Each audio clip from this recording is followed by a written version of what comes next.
మనం చూస్తాం. హల్లెలూయా! వారికి ఏమై ఉందంటే కృపను నిరాకరించిర్రు వాళ్ళు. హల్లెలూయా! ఆ యొక్క పాత నిబంధన కాలంలో ఆ యొక్క పరిసయ్యులు, సద్దూకయ్యులు ఏ విధంగా అయితే వారి యొద్దకొచ్చిన కృపను, వారి యొద్దకొచ్చిన ప్రవక్తను, వారి యొద్దకొచ్చిన దేవుణ్ణి వాళ్ళు రిజెక్ట్ చేసి ఆయనను సిలువేసినప్పుడు వారికేం జరిగిందంటే తీర్పు విధించబడినట్టుగా మనం చూస్తున్నాం. హల్లెలూయా! ఈ చివరి కాలంలో ఉన్న ప్రజలు గూడా వారికి దేవుడు ఒక ప్రవక్తను, ఒక ప్రవక్త రూపంలో ఆయన్నే భూమిపైకొచ్చి బోధిస్తున్నప్పటికీ, ఆయననే వారికి కృపను అనుగ్రహించాలని చూస్తున్నప్పటికీ, ఆ కృపను నిరాకరించిన ప్రజలంతా గూడా ఇప్పుడు జడ్జిమెంట్‌లో, ఇప్పుడు తీర్పులో నిలబడినట్టుగా మనం చూస్తున్నాం. హల్లెలూయా!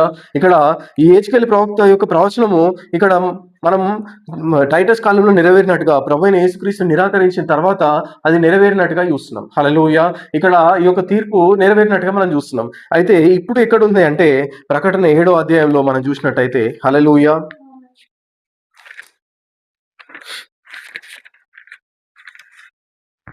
అటు తరువాత భూమి యొక్క 4 దిక్కులలో నలుగురు దేవదూతలు నిలిచి ఉండి, భూమి మీదనైనను, సముద్రం మీదనైనను, ఏ చెట్టు మీదనైనను గాలి వీచకుండునట్లు భూమి యొక్క 4 దిక్కుల వాయువులను పట్టుకొని ఉండగా చూచితిని. మరియు సజీవుడగు దేవుని ముద్రగల వేరొక దూత సూర్యోదయ దిశ నుండి పైకి వచ్చుట చూచితిని. భూమికిని సముద్రమునకును హాని కలుగజేయుటకై అధికారం పొందిన ఆ నలుగురు దూతలతో, ఈ దూత మేము మా దేవుని దాసులను వారి నొసళ్ళయందు ముద్రించు వరకు భూమికైనను, సముద్రమునకైనను, చెట్లకైనను హాని చేయవద్దని బిగ్గరగా చెప్పెను. హల్లెలూయా! ఇక్కడ మళ్ళా చూస్తున్నాం మనం. హల్లెలూయా! దేవుని గుర్తును వేయుటకు ఇంకొక దూత వచ్చినట్టుగా మనం చూస్తున్నాం. హల్లెలూయా!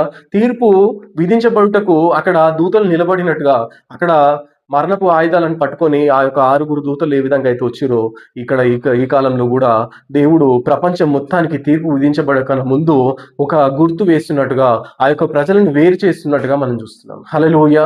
దేవుడు ఎవరైతే మొరపెడుతుర్రో వాళ్ళ పరిస్థితిని గ్రహించి, ఈ యొక్క ప్రజలు, ఈ యొక్క సంఘ శాఖలు, ఈ యొక్క సిద్ధాంతాలు, ఈ యొక్క మనుషులు వీరంతా ఎందులో ఉండ్రో ఆ యొక్క కూపంలో, మురికి కూపంలో ఉన్న ప్రజలను ఆ యొక్క చుట్టూ చూసినప్పుడు, వాళ్ళ కన్నులు చూసినప్పుడు ప్రజలంతా కూడా తప్పైన సిద్ధాంతాల చేత బంధించబడము, వాళ్ళందరూ కూడా తప్పుతో నడిపించబడము, తప్పైన బోధకుల చేత నడిపించబడము, గుడ్డివారు నడిపించబడటం వీళ్ళు చూసిరు, గ్రహించిరు. వీళ్ళకి ఆత్మ బోధించింది కనుక ఆ యొక్క సత్యాన్ని గ్రహించి దేవుని యొద్దకు, దేవుడు పంపిన ప్రవక్త యొద్దకు వచ్చి, అయ్యా మా యొక్క స్థితిని మేము గ్రహించి ఉన్నాము, మమ్మల్ని క్షమించండి ప్రభువా, ఈ యొక్క ఆలయం నీదై ఉంది, ఈ యొక్క శరీరం అనేది నీ ఆలయమై ఉంది, ఈ యొక్క నీ ఆత్మ నివసించే స్థలమై ఉంది కనుక దీనిలోనికి అపవిత్రమైన కార్యములను ఏవి తీసుకురాము ప్రభువా, మమ్మల్ని క్షమించండి, మీకు ఆలయంగా మేము ఉంటాం ప్రభువా, మీకు ఏకైక భార్య వలె, అంటే మీకు ఇంకా ఏ పురుషుని ఎరగని స్త్రీ వలె మేము ఉంటామని వారు మొరపెట్టినప్పుడు దేవుడు ఆయన యొక్క రక్తం చేత వారిని కడిగి, వారిని కొని, వారిని విడిపించి